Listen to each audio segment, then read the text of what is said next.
Fiery Bulldogs star Tevita Pangai Junior has found the perfect balance of aggression without costing his side, well, almost. There's an ugly truth that West's Tigers coach Michael Maguire can't hide from, and some worrying signs coming out of Manley's disappointing start to the season. The Cowboys stunned the Raiders and walked away from that win with a halves pairing that's gelling, and a $1 million superstar silencing the outside noise. And although the Rabbitohs went down to the Storm, there was one big positive they can take out of the thrilling. Read on for all of the biggest talking points out of round 2. KFC Super Coach is back. You could win the holy grail of fantasy footy plus $50,000 cash. Play now. Mad's ugly Tigers truth. The future of Michael Maguire was a hot topic at the end of last season, and although he was spared the axe, it won't be long before the speculation heats up again. The Tigers have suffered back-to-back losses to start the season, with Sunday's 26-4 performance against the Knights a serious step backwards from last week. The Tigers kicked off their season on a positive note. Although they went down to the Storm in round 1, they led at half-time and were in the game right up until the final siren. Whether it was the come-down from such a thrilling opener or the trip up to Newcastle, the Tigers looked a shadow of what they were just 8 days earlier. They completed at 66% as opposed to the Knights' 91% and conceded 16 errors, more than double Newcastle's error count. Maguire tried to remain positive in his post-game press conference.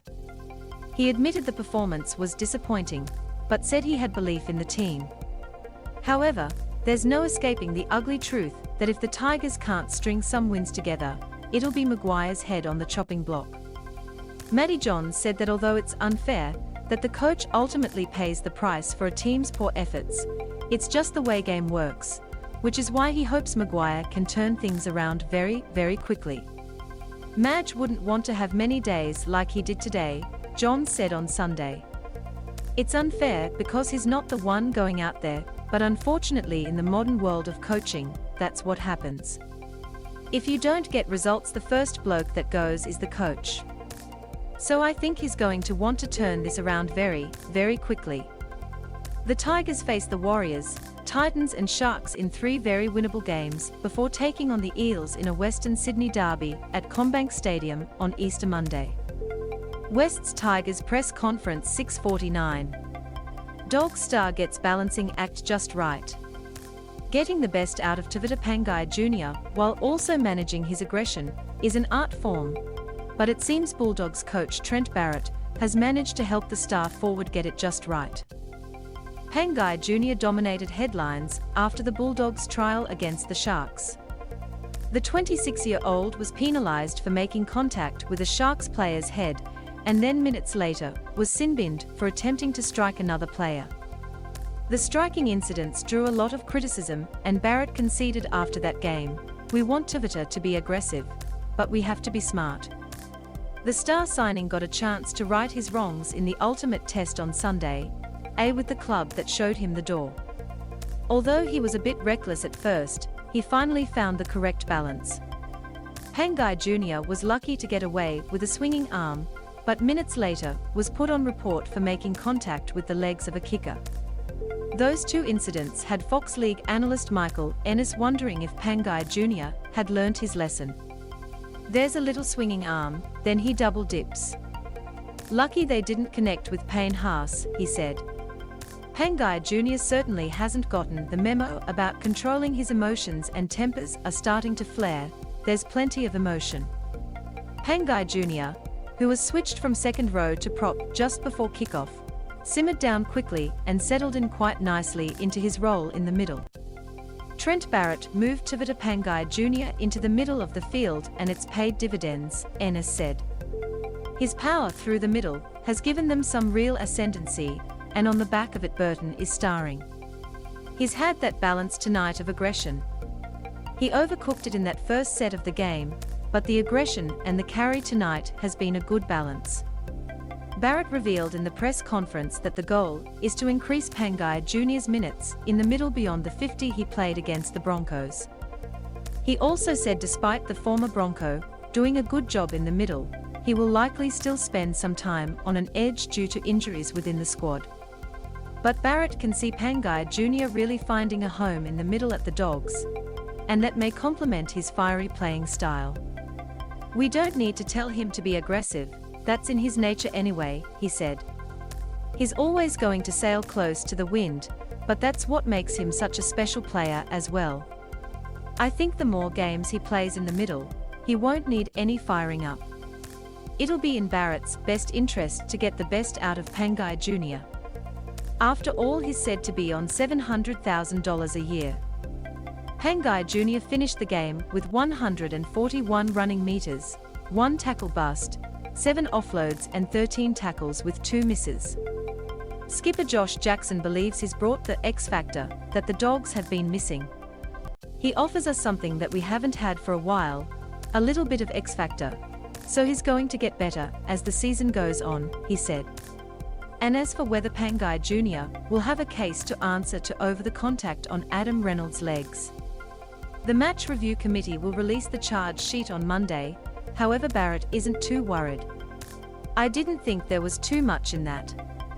He actually tried to hold him up on the way down, so certainly no intent there," he said.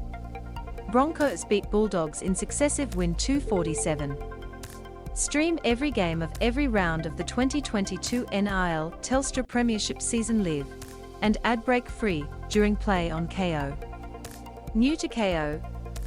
Try 14 days free now. The Big Bunnies positive despite loss. The Rabbitohs may not have walked away from round 2 with a win, but Matty Johns believes they showed some real mental toughness in their 1-point loss to the Storm. At halftime, it looked like the game was going to end up being an absolute bloodbath. The Rabbitohs looked clunky in attack and flimsy in defense as the Storm ran in 3 tries. "Just looking there, how loose Souths were through the middle. They have to ask themselves where their heads were in that first half," John said as he watched a replay of a Harry Grant line break. But in the final 15 minutes something clicked and the Rabbitohs staged a stunning comeback.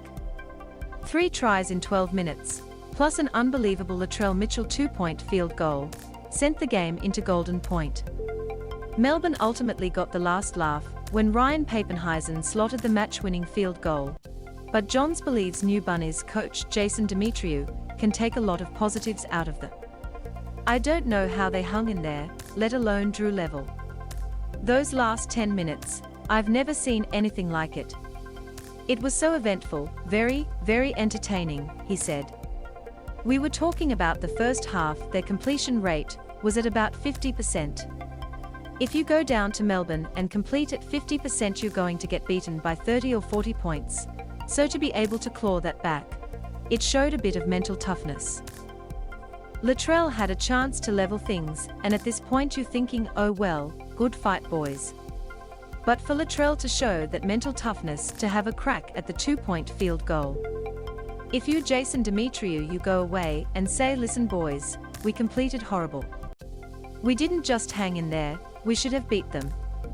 It says a lot about the quality of the football team.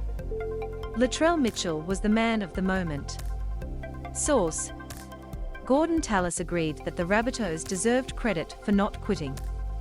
There's a fair bit to say about how they just stayed at their game plan and they knew that it was going to work, he said.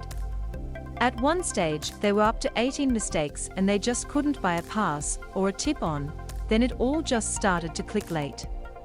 Nathan Hindmarsh added, after 25 minutes, they could have turned their toes up because Melbourne were looking hot early, and that's what Melbourne are waiting for teams to do. To get into that grinding style of footy and to slowly grind them down.